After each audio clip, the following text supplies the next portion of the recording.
Hallelujah! Welcome back to ADHD Whiskey. My name is Matt, and today is the 22nd day of the ADHD Whiskey Blind Advent Calendar of Whiskey Tasting, brought to you by the Minnesota Whiskey Elite. We have done 21 days straight. That's 3 friggin' weeks. But guess what? We're not quite done yet. We have today, we have tomorrow, we have Christmas Eve, and we have Christmas. That's right. We've got a Christmas pour in store. That's 4 more whiskeys for me to put down my chimney. So without further ado, it's time for the 22nd pour of December.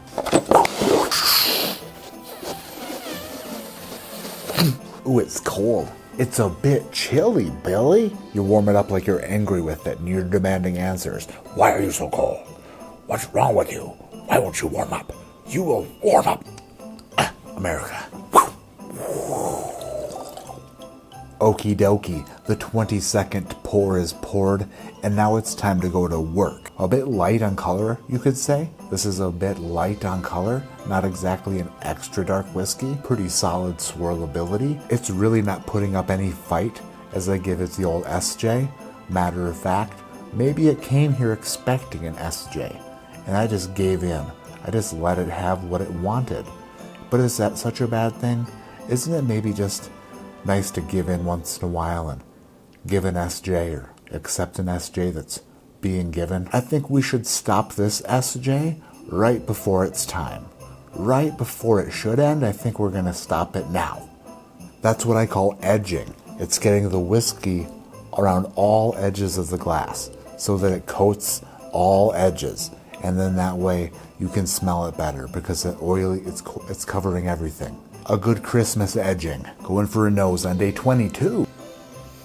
That smells rather young. A bit grassy. A bit young and grassy. Not exactly up my assy. Yeah, it's a bit sour. It's like if you had expired cherry Yoplait and then put a dash of cinnamon in it, hoping to revive it with cinnamon, which never works. It never does. I would put this puppy at about 4 years old. Roughly 4 years old. Could I extract more notes out of the nose of this? Absolutely. I'm the world's top whiskey taster, damn it. But do I want to? No, because I don't like how it smells. Day 22. Down the chimney-roo.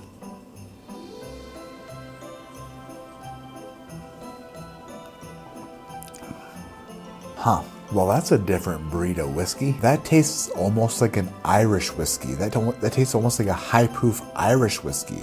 It has a certain grapefruit note that's just kind of like there, being grapefruity, like a ruby red grapefruit. Where does that put me here?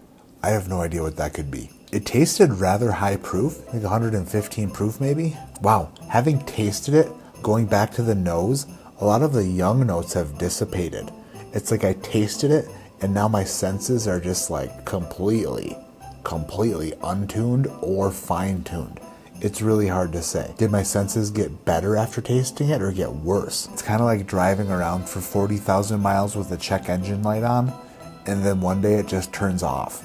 And you're like, uh-oh, I don't know if that's a good thing or a bad thing. Did the problem suddenly fix itself after 2 years? Or did the light bulb just burn out? That's kind of what I'm wondering now that I smell this whiskey. That is bizarre. A grapefruit vibe, a pear vibe, so peculiar. This is the most confusing and most perplexing pour of the Advent calendar so far. If I go for a power sniff, then the young notes are starting to come through again. Now I'm getting the nose back that I did not like.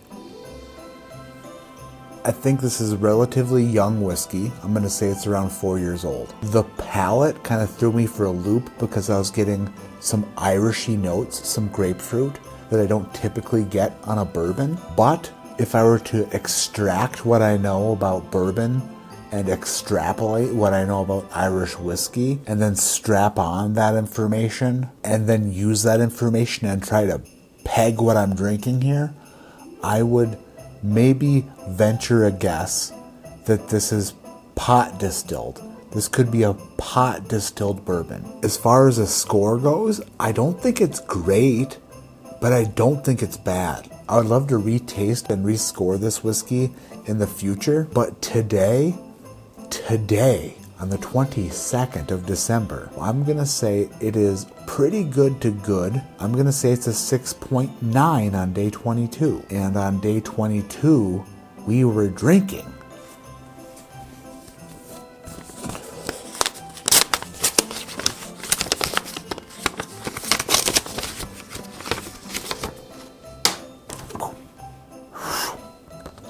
Bradshaw Kentucky Straight Bourbon Whiskey. It's a single barrel. Bradshaw Bourbon, 116.6 proof, Andy's Liquor. Where does Bradshaw get their bourbon from? 2022 Ascot Awards Gold winner?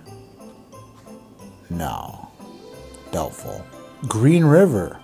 It's Green River Distilling Company. That's gonna do it for day 22. Let me know in the comments below. Is Green River use a column still or a pot still? I don't even know. Thank you for watching. Hit the thumbs up if you enjoyed the video. Hit the subscribe button if you're not already a subscriber. And like I always say, keep your head in the clouds but your mind on trying to break things down the best you can. Do you know the answer? No? Well, can you get there somehow? Can you try to figure it out? Can you try to use all of your superpowers, of which you have none, and break things down to figure out the answer? In my case, that answer is no. I can't, but I can certainly try, and by trying, I'm utilizing parts of my brain that haven't been used since, gosh, maybe ever. I found barrels of bourbon in the back of my brain that were lost many, many years ago, and I'm thinking about bottling them and putting a sticker on them that says rare stash. But I think that is actually already taken by somebody, so I wouldn't call it that. I definitely wouldn't call it that. I'm sure that whatever company is using that is they're definitely using rare stash as a bourbon for whatever they're doing.